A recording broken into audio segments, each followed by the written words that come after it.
બુધવારની મોડી રાત્રે વાવાઝોડાએ વિનાશ વેર્યો.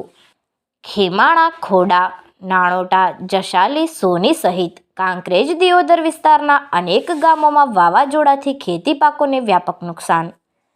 હવામાન વિભાગની આગાહીના પગલે ગતરોજ 18 માર્ચની મોડી રાત્રે અચાનક વાવાઝોડું ત્રાટકતા ખીમાણા, ખોડા, નાણોટા, જસાલી, સોની સહિત કાંકરેજ દિયોદર વિસ્તારના અનેક ગામોમાં તમાકુ, ઘઉં, રાજગરો જેવા વિવિધ ખેતી પાકોને વ્યાપક નુકસાન થયું હોવાના અહેવાલ મળી રહ્યા છે.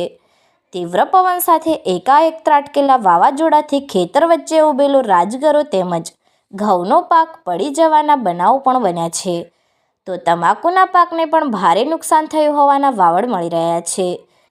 ભારે પવનથી અનેક ગામોમાં ક્યાંક છાપરા પતરા ઉડી જવાના તો ક્યાંક વીજ વાયર તૂટી જવાના અને વીજપોલ પડી જવાના બનાવ પણ બન્યા હોવાનું જાણવા મળી રહ્યું છે, જેના કારણે અમુક ગામોમાં વીજ પુરવઠો ખોરવાઈ જવાની ઘટનાઓ પણ બની છે. જોકે વાવાઝોડાથી અમુક ખેતરમાં તો ખેતર વચ્ચે પડેલા ઘઉંના પાથરા ઉડીને વેરણ-છેરણ થઈ ગયા હોવાના બનાવ પણ બન્યા છે. હાલમાં વાવાઝોડાના કારણે ખેડૂતના મોઢે આવેલો કોળિયો ઝૂંટવાતો હોય તેવો ઘાટ સર્જાયો છે.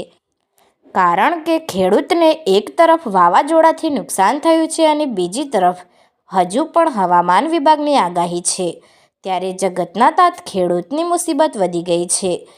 કુદરત આગળ લાચાર જગતનો તાત કોને કરે પોતાના મનની વાત. Report Ketan Vasaiya, LTV Gujarat.